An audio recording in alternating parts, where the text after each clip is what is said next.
The transmission cut through the static at 3:47 hours, Pacific Standard Time. A single burst of encrypted data that hadn't been heard in 2 decades. General Marcus Blackwood froze at his coffee cup, watching the green cascade of numbers scroll across the Situation Room's main display.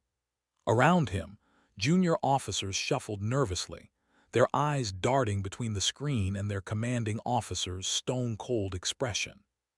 "Sir," Lieutenant Rodriguez ventured, his voice barely above a whisper, "the system's flagging this as a ghost code, priority alpha clearance."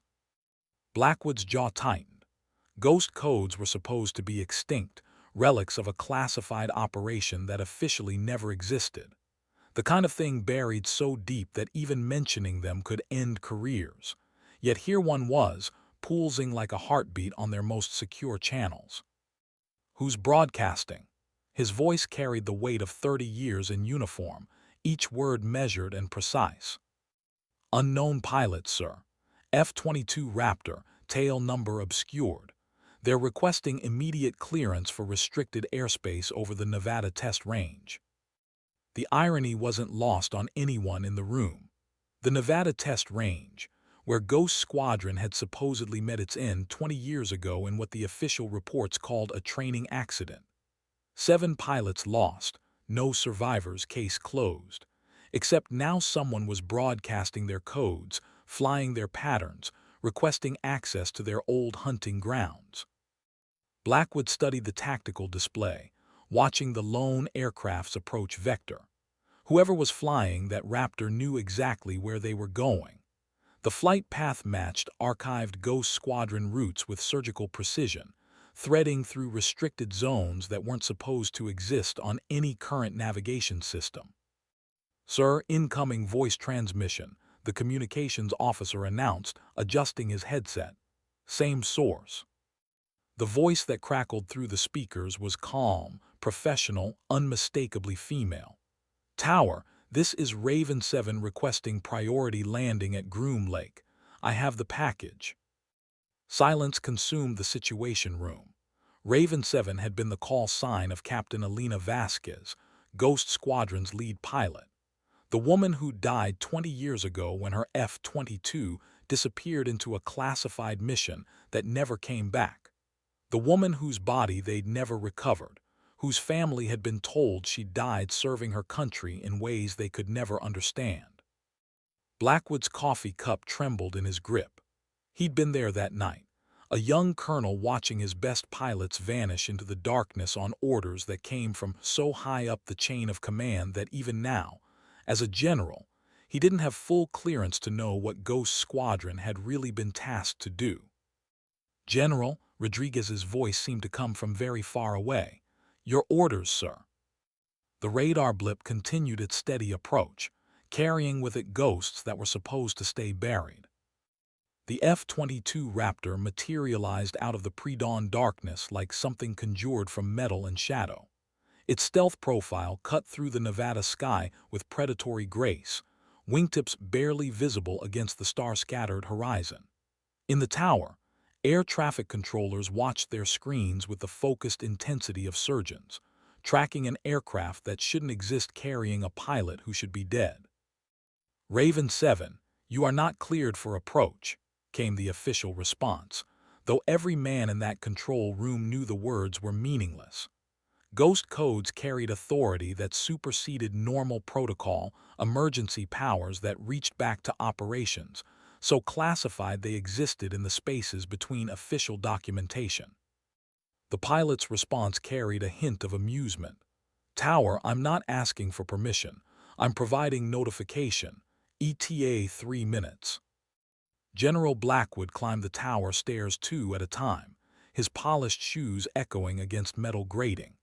Behind him, a small parade of officers struggled to keep pace: intelligence analysts, security personnel, and a handful of Air Force investigators who'd been pulled from their beds and told only that they were needed for a situation of national importance. Through the tower's wraparound windows, they could see the Raptor's approach lights now, twin stars descending through the darkness. The aircraft flew with an almost casual precision, as if its pilot had made this exact approach hundreds of times before, which, if the records were accurate, she had. "Sir," the senior controller announced, "she's broadcasting secondary identification now. Military transponder codes. They're showing as current and valid." Blackwood's blood chilled. Current transponder codes meant someone with serious clearance had been planning this moment. Ghost Squadron might have been buried, but apparently not everyone had forgotten where the bodies were hidden.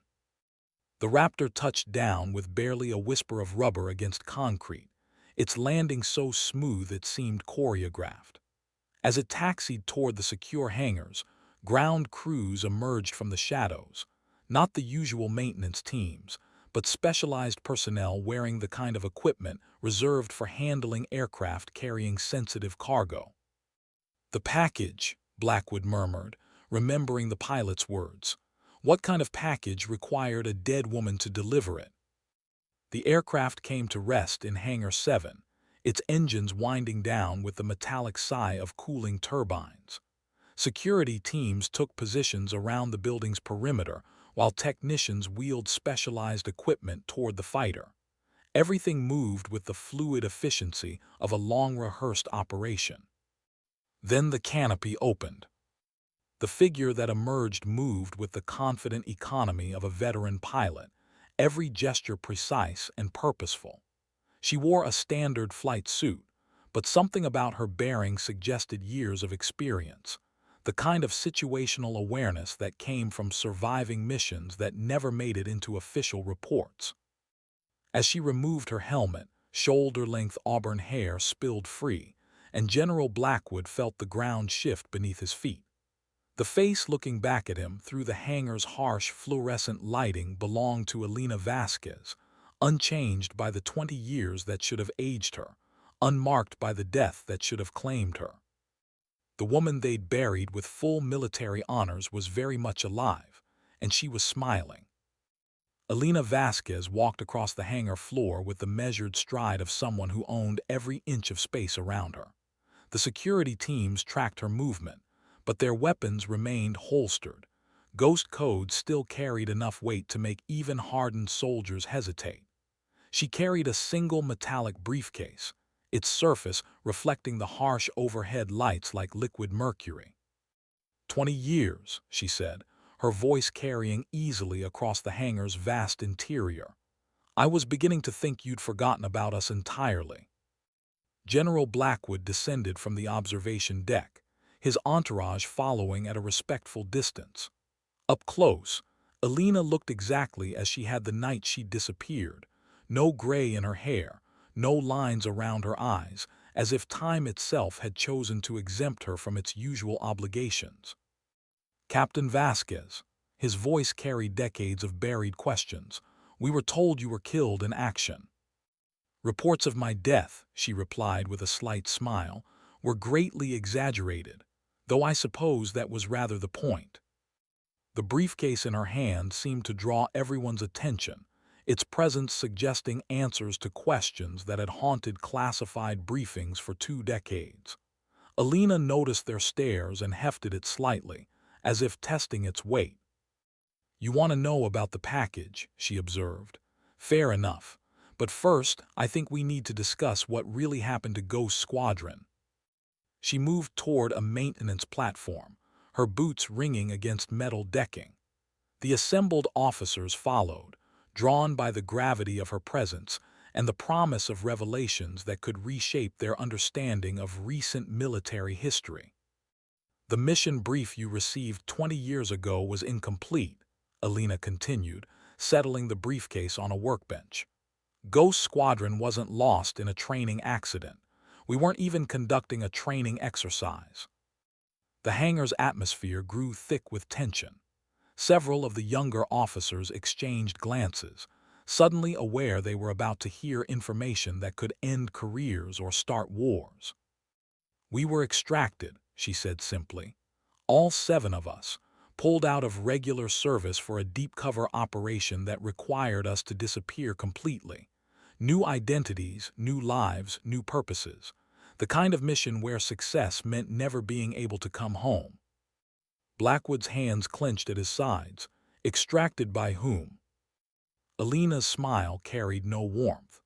By people who understood that sometimes the best way to protect something is to hide it so well that even its guardians forget it exists. We've been operating in the spaces between official acknowledgement, handling threats that never make it into intelligence briefings. She activated the briefcase's lock mechanism, her fingers dancing across a complex series of biometric scanners.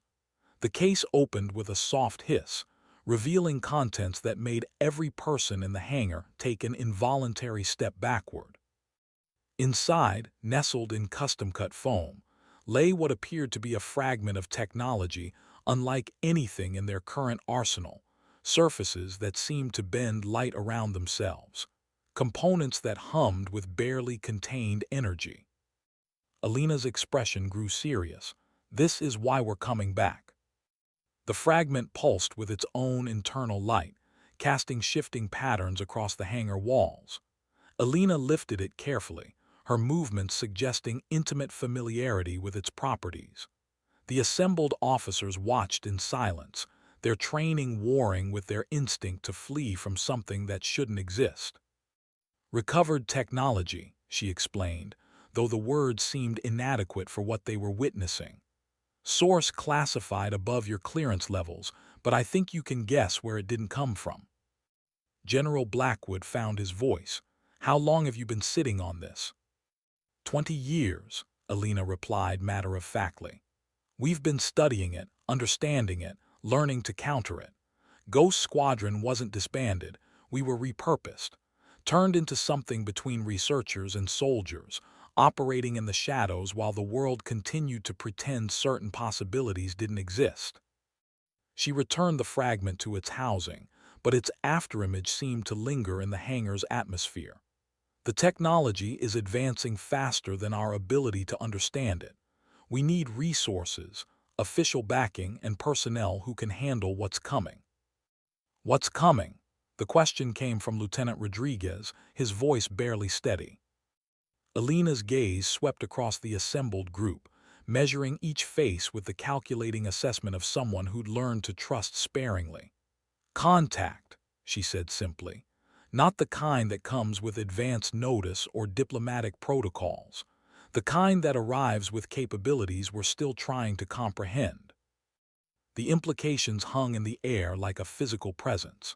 Every person in that hangar understood that their world had just shifted fundamentally, that the comfortable certainties of conventional warfare and known enemies had been replaced by something far more complex. The fragment you're looking at represents just one piece of a much larger puzzle, Alina continued. We've recovered dozens of similar objects over the past 2 decades. Each one teaches us something new about propulsion systems, materials science, and energy manipulation that's centuries ahead of our current understanding. Blackwood's military mind began processing the tactical implications. You're talking about technology transfer. I'm talking about survival, Alina corrected. The entities responsible for this technology have been probing our capabilities for decades, testing our responses, studying our weaknesses, preparing for something we're not ready to face. She closed the briefcase, its locks engaging with finality that seemed to echo through the hangar. Ghost Squadron has been buying you time, intercepting advanced scouts, recovering technology, and developing countermeasures. But we can't operate in isolation anymore. The weight of 20 years' worth of deception settled over the assembled group like a heavy blanket. Alina watched their faces, reading the mixture of betrayal, fear, and reluctant admiration in their expressions. So what happens now? Blackwood asked. Alina's smile returned, carrying with it the confidence of someone who'd been planning this moment for 2 decades. Now we stop pretending that Ghost Squadron died in Nevada. Now we acknowledge what we've become and what we're prepared to do. The morning sun painted the Nevada desert in shades of gold and rust, but inside Hangar 7, the only illumination came from harsh fluorescent fixtures that cast everything in stark, unforgiving light. Elena Vasquez sat across from General Blackwood at a metal table that had been hastily assembled, her posture relaxed despite the gravity of their discussion. "You understand what you're asking," Blackwood said, his voice carrying the weight of institutional responsibility. "Official reinstatement would require congressional oversight, budget allocations, and explanations to people who aren't cleared for this level of classification."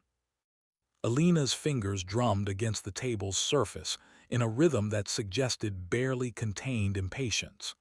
"General, with respect, we're past the point where normal bureaucratic processes apply.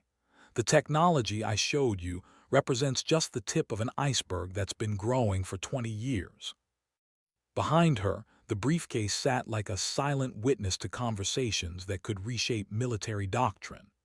Around the hangar's perimeter, her F-22 Raptor waited under the watchful eyes of security personnel who still seemed uncertain whether they were guarding national assets or potential threats. "Tell me about the others," Blackwood requested, "the rest of Ghost Squadron." Elena's expression softened slightly, revealing glimpses of the woman who'd once shared drinks with fellow pilots and laughed at barracks humor. "Scattered across the globe, embedded in positions where they can monitor and respond to developments. We've become something between early warning systems and rapid response teams." She paused, her gaze drifting toward the hangar's distant ceiling. "Marcus Phantom Chen has been operating in the Pacific Theater, tracking unusual aerial phenomena around military installations. Sarah Echo Williams established herself in European intelligence networks, monitoring technology transfers and unexplained aircraft sightings." Each name carried weight, representing pilots who'd sacrificed their official identities for a mission that couldn't be acknowledged. "David Stryker Thompson went dark 5 years ago while investigating incidents in the Arctic Circle. We haven't had contact since his last transmission." Blackwood leaned forward. "Casualties?" "Two confirmed," Elena replied, her voice taking on a professional tone that couldn't quite mask underlying grief. "Jennifer Wraith Rodriguez was lost during a recovery operation in 2019. Alex Viper Murphy disappeared while pursuing a contact event over the Atlantic." The accounting of the dead carried with it the weight of sacrifice that couldn't be officially recognized. No medals, no ceremonies, no acknowledgement beyond the private grief of teammates who existed in the spaces between official records. "That leaves you and 3 others still operational," Blackwood calculated. "3 that we know of," Elena corrected. "Thompson might still be alive, just beyond communication range. The Arctic operation he was investigating involved technology that interferes with conventional communications." She stood and walked toward her aircraft, her movements carrying the restless energy of someone accustomed to action rather than briefings. "General, every month we delay official recognition is another month these entities have to prepare. They're not bound by our political processes or bureaucratic timelines." The F-22's profile seemed different in the morning light, its stealth capabilities more pronounced against the hangar's industrial backdrop. Elena ran her hand along its wing surface, a gesture that spoke of deep familiarity and professional affection. "This aircraft has been modified with systems that don't appear in any technical manual," she explained. "Sensor packages, communication arrays, and defensive capabilities developed from recovered technology. We've been field testing countermeasures while you've been filing reports." The implications of her words settled over Blackwood like cold water. An entire squadron of advanced aircraft, operating without oversight, equipped with classified modifications that represented years of unauthorized development. Elena turned back to face him, her expression serious. "We're coming in from the cold because we don't have a choice anymore. The threat is escalating beyond our ability to handle it alone." The silence stretched between them, filled with the weight of decisions that would ripple through the highest levels of military command. Elena Vasquez had just offered to return Ghost Squadron to official service, complete with 20 years of classified experience and technology that could revolutionize their understanding of aerial warfare. The question was whether the military establishment was prepared to accept what they'd become. General Blackwood's secure phone buzzed against the metal table, its screen displaying a priority code that made his blood pressure spike. Elena watched his expression change as he read the incoming message, her pilot's instincts reading the shift in his body language like instrument readings during turbulence. "Sir," Lieutenant Rodriguez approached cautiously, his own communications device chirping with incoming traffic. Blackwood's face had gone ashen. "We're receiving reports of multiple unidentified aircraft entering restricted airspace across 17 different military installations. Simultaneous incursions, coordinated timing, and profiles that don't match any known aircraft configurations." Elena was moving before he finished speaking, her training taking over with the smooth efficiency of muscle memory. "What kind of profiles?" "Spherical objects, approximately 30 feet in diameter, moving at velocities that our tracking systems are having difficulty calculating." Blackwood looked up from his phone, his eyes carrying the weight of realization. "They're not responding to radio contact, and they're demonstrating flight characteristics that violate everything we understand about aerodynamics." The hangar around them suddenly felt too small, too exposed. Elena's mind was already processing tactical considerations, threat assessments, and response protocols that had been drilled into her consciousness during 20 years of shadow operations. "How many?" she asked, moving toward her aircraft with purposeful strides. "Current count is 47 objects, with more appearing on radar every few minutes." Blackwood's voice carried the controlled tension of someone watching carefully laid plans collapse in real time. "They're maintaining positions approximately 1,000 feet above ground level, just outside our engagement parameters." Elena was already climbing into her flight suit, her movements economical and precise. "General, this is exactly what we've been preparing for. These aren't random incursions. They're probing our response capabilities, testing our readiness levels." The F-22's systems were coming online before she'd finished securing her harness, displays flickering to life with information that painted a picture of coordinated surveillance.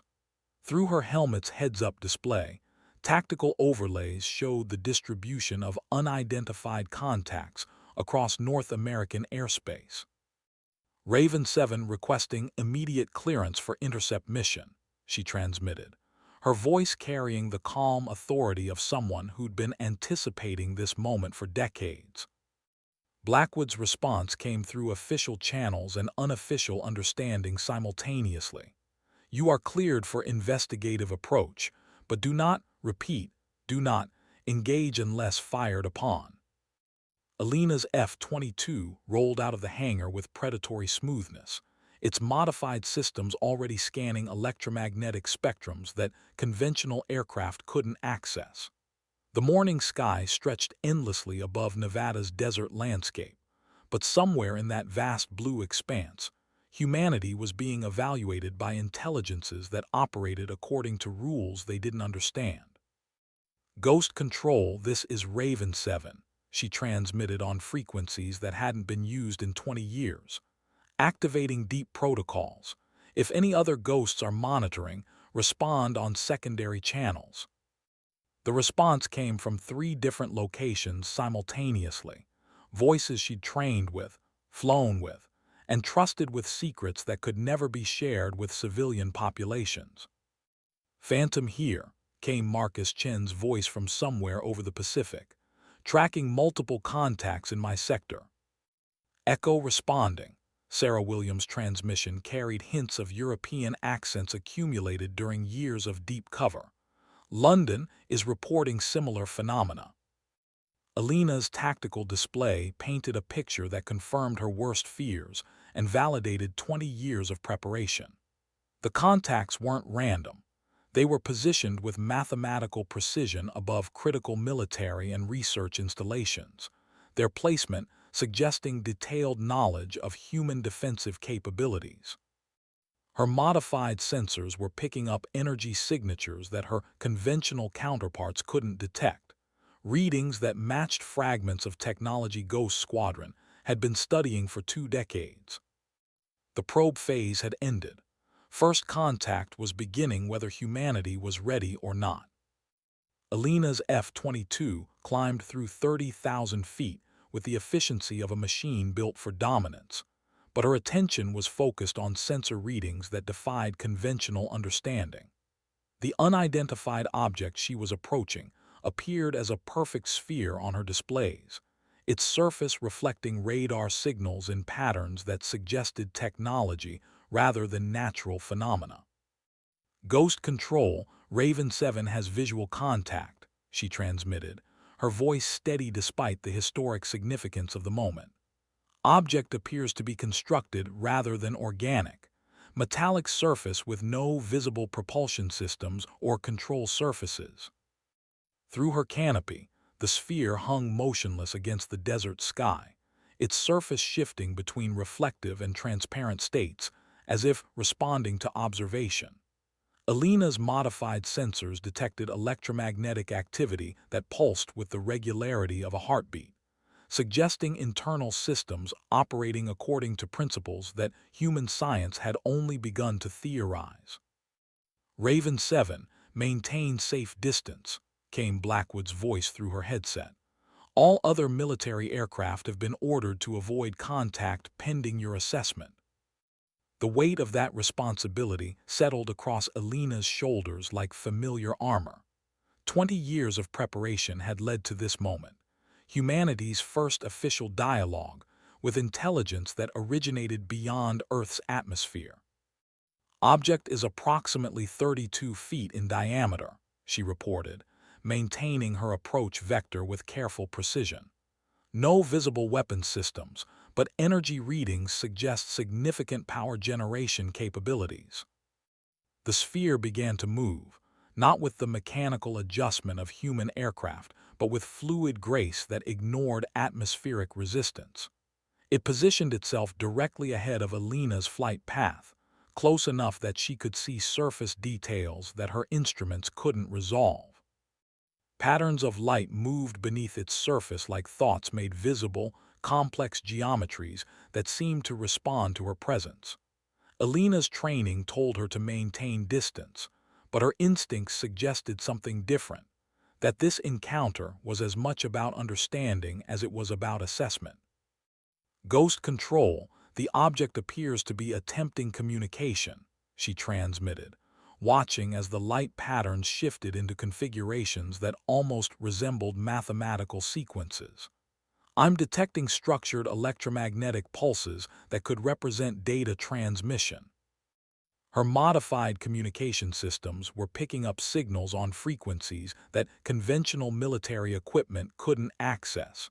Streams of information that suggested intelligence attempting to establish common ground through universal constants, prime numbers, mathematical relationships, and physical principles that any technological civilization would understand.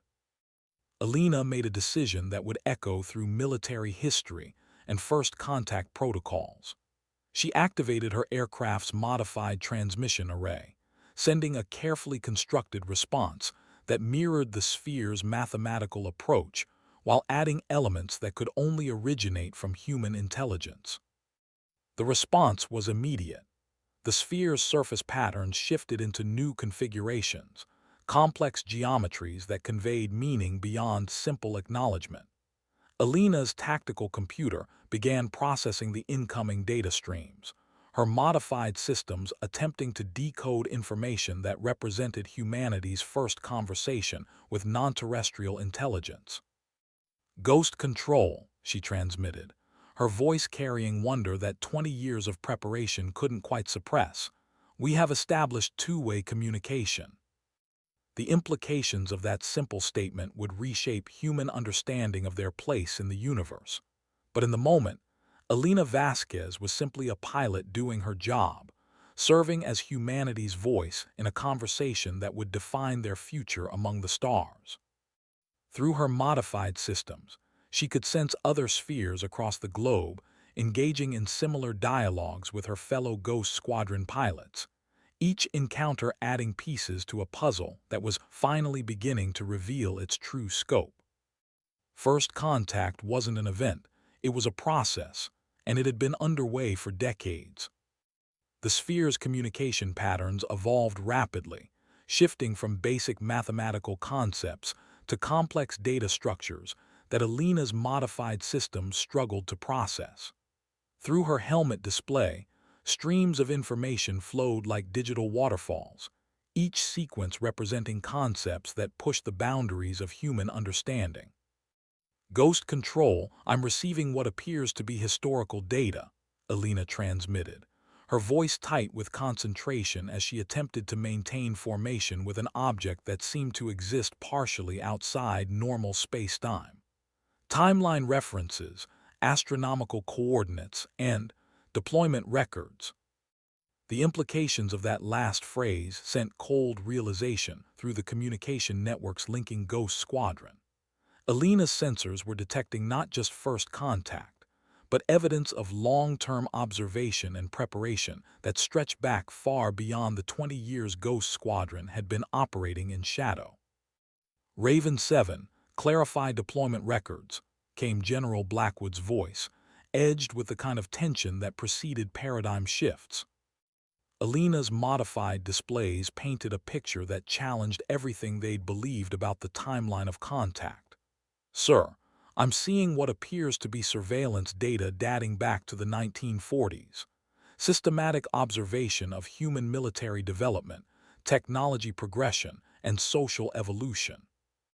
The sphere maintained perfect position relative to her aircraft, its surface patterns now displaying visual representations that resembled historical events, nuclear tests, space launches, and military conflicts rendered in light and geometry.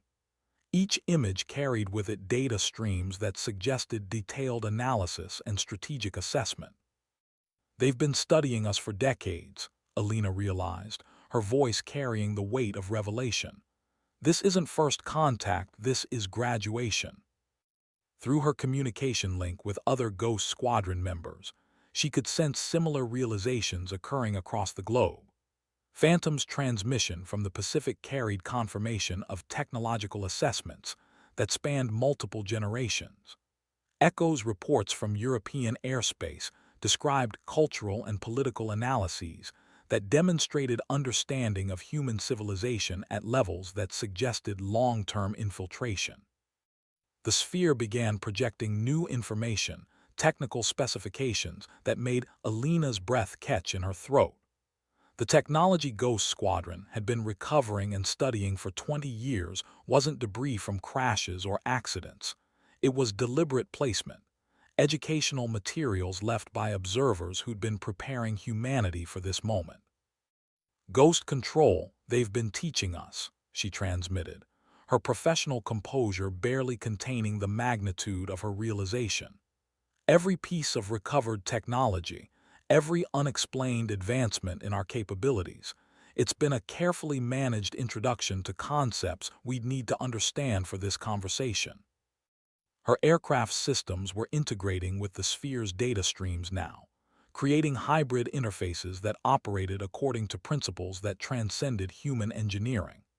Alina could feel her F-22's capabilities expanding in real time, its performance parameters shifting as it accessed computational resources that existed beyond Earth's technological infrastructure. Raven 7, your aircraft is showing performance characteristics outside normal parameters, came the concerned voice of her technical support team.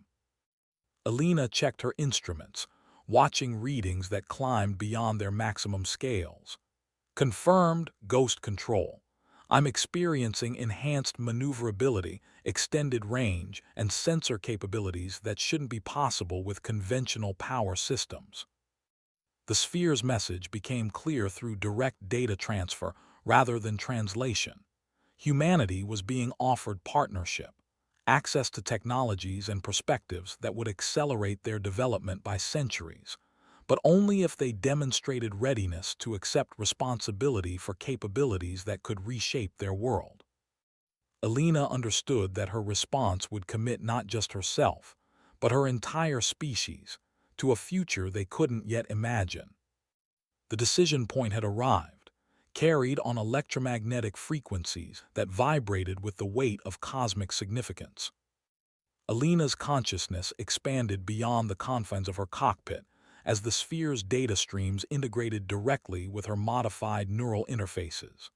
The sensation was unlike anything her training had prepared her for, not intrusion, but invitation, as if she was being offered glimpse into perspectives that encompassed planetary rather than personal scales of experience. Ghost control I'm receiving. Invitation, she transmitted, though the words seemed inadequate for what she was experiencing. Not demands or ultimatums, but partnership proposals with clearly defined parameters and expectations. Through the enhanced connection, Alina could perceive the other sphere encounters occurring globally, each Ghost Squadron pilot serving as a node in a communication network that spanned continents. The entities they were interacting with operated as components of a larger intelligence, one that thought in terms of stellar distances and evolutionary timescales. The technical specifications flowing through her consciousness revealed the true scope of what was being offered: transportation systems that operated by manipulating spacetime geometry, energy generation methods that accessed fundamental forces, communication technologies that transcended the speed of light by operating through dimensional relationships that human science had barely begun to theorize. "Sir, I'm understanding now why Ghost Squadron was really created," Alina transmitted, her voice carrying certainty that came from direct knowledge transfer. "We weren't just pilots or soldiers. We were candidates for interface roles, individuals with the psychological flexibility to serve as bridges between human and non-human intelligence." The 20 years of shadow operations, recovered technology, and gradual capability enhancement had all been preparation for this moment. Ghost Squadron hadn't been studying alien technology. They'd been undergoing a careful integration process that prepared them to serve as humanity's representatives in galactic-scale conversations. Through her enhanced sensors, Alina could perceive other species throughout the galaxy, civilizations that had undergone similar transition points in their development.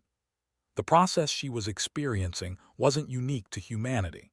It was a standard protocol for species reaching technological maturity, an invitation to join a community of intelligence that operated according to principles of cooperation rather than competition. The choice isn't just about technology transfer, she realized, transmitting her understanding to Ghost Control. It's about fundamental changes in how humanity thinks about itself and its place in the universe. We're being offered partnership in something much larger than our current political or military structures. The sphere's communication carried nuances that suggested time pressure, not from impatience, but from cosmic events that operated according to schedules measured in astronomical rather than human terms. Windows of opportunity that aligned with galactic positioning, energy cycles, and transportation networks that span light years. Ghost Control, I need authorization to accept preliminary integration protocols, Alina transmitted, her voice steady despite the magnitude of what she was requesting. This opportunity exists within a specific time frame that we can't extend through bureaucratic processes. General Blackwood's response carried the weight of decisions that would echo through human history. Raven 7, you are authorized to proceed at your discretion. Full responsibility and consequences are acknowledged. Alina's acceptance flowed through electromagnetic frequencies that connected her consciousness to information networks spanning multiple star systems, marking humanity's transition from isolated planetary civilization to participant in galactic community. The sky around her F-22 shimmered as reality adjusted to accommodate new possibilities. The integration process transformed Alina's perception of flight itself, her F-22 becoming less machine than extension of will as the sphere's technology merged with her aircraft systems. Through her enhanced awareness, she could sense the fundamental forces that governed atmospheric dynamics, gravitational fields, and electromagnetic interactions that had always existed but remained invisible to conventional human senses. Ghost Control, aircraft performance has exceeded all baseline parameters, she transmitted, though her voice carried wonder rather than alarm. I'm experiencing flight characteristics that operate independently of traditional aerodynamic principles. Her Raptor moved through the Nevada sky with fluid grace that defied physics textbooks, its modified systems accessing energy states that converted thought into motion. Alina understood now why Ghost Squadron had required such extensive psychological screening. The integration process demanded mental flexibility that could adapt to capabilities that transcended human technological limitations. Through the global communication network linking all sphere encounters, she sensed her fellow pilots undergoing similar transformations. Phantom's aircraft was demonstrating instantaneous acceleration that treated inertia as a suggestion rather than law. Echo's sensors were penetrating dimensional barriers that revealed previously hidden aspects of European airspace. The technology isn't just advanced, Alina realized, sharing her understanding through the expanded communication network. It operates according to principles that integrate consciousness with physical manipulation of spacetime geometry. We're not just receiving tools, we're gaining access to capabilities that require mental rather than mechanical operation. The sphere beside her aircraft pulsed with patterns that conveyed approval and encouragement, its surface displaying visual representations of other species who had undergone similar transition processes. Alina could perceive civilizations throughout the galaxy who had evolved beyond purely biological or technological limitations, achieving synthesis between consciousness and cosmic-scale capabilities. Her F-22's displays now showed tactical information that encompassed not just Earth's atmosphere, but the entire solar system, tracking artificial objects and energy signatures that revealed decades of quiet observation and preparation. The entities she was communicating with had established infrastructure throughout human space, creating networks that could support expanded operations when humanity demonstrated readiness. Ghost Control, I'm detecting permanent installations on the lunar surface, asteroid mining operations in the belt, and communication relays positioned at Lagrange points, Alina transmitted, her enhanced sensors revealing the true scope of preparation that had been invisible to human observation. They've been building support infrastructure for decades. The implications reshaped her understanding of human space exploration, suggesting that every major achievement had been subtly guided and supported by intelligence that operated from perspectives encompassing interstellar rather than purely terrestrial concerns. Through direct data transfer, Alina learned that Ghost Squadron's real mission was about to begin. The shadow operations, technology recovery, and integration processes had all been preparation for roles as humanity's representatives in operations that span star systems rather than continents. "Sir, I understand now what the package really contains," she transmitted, referring to the briefcase she'd delivered that morning. "It's not recovered technology. It's humanity's application for membership in something much larger than we've imagined." The sphere's patterns shifted into configurations that resembled celebration, its communication carrying satisfaction that 20 years of careful preparation had achieved its intended results. Alina Vasquez, call sign Raven 7, had become humanity's first official ambassador to galactic civilization. The responsibility felt as natural as breathing.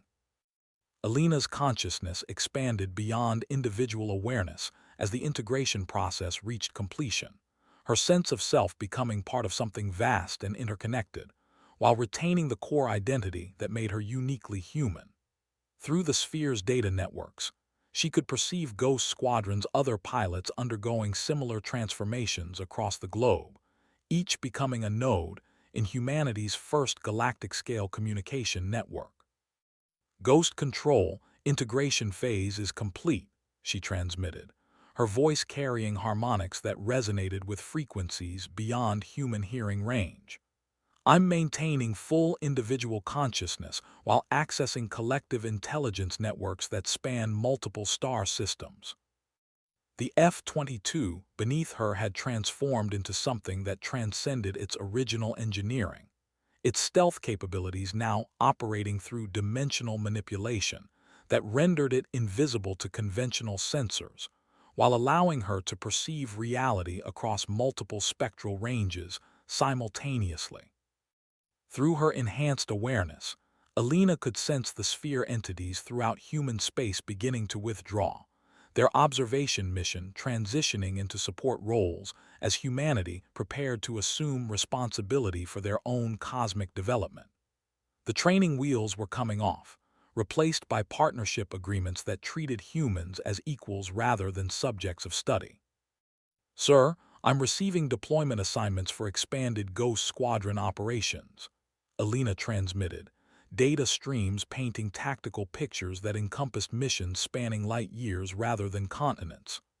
We're being tasked with reconnaissance, diplomatic contact, and technology integration roles throughout this section of the galaxy. The scope of what they were being offered challenged every assumption about humanity's place in the universe. Rather than junior partners or protected species, they were being invited to participate as active contributors to galactic civilization, their unique perspectives and capabilities adding value to communities that had existed for millennia. Alina's sensors detected her fellow pilots converging on coordinates that formed geometric patterns across Earth's surface, each positioned to serve as anchor points for communication networks that would connect human civilization to galactic infrastructure. The isolation that had defined humanity's existence was ending, replaced by integration into communities that operated according to principles of cooperation and mutual advancement. Ghost Control recommend immediate expansion of Ghost Squadron personnel and resources, Alina transmitted, her tactical assessment encompassing operational requirements that spanned multiple worlds. We're going to need pilots, technicians, and support personnel prepared for missions that operate beyond Earth's atmosphere. General Blackwood's response carried understanding that transcended his conventional military training. Raven 7, you have unlimited authorization for personnel recruitment and resource allocation. National security now encompasses responsibilities that extend beyond terrestrial concerns. Through the Sphere's network, Alina could perceive other human installations throughout the solar system beginning to activate, revealing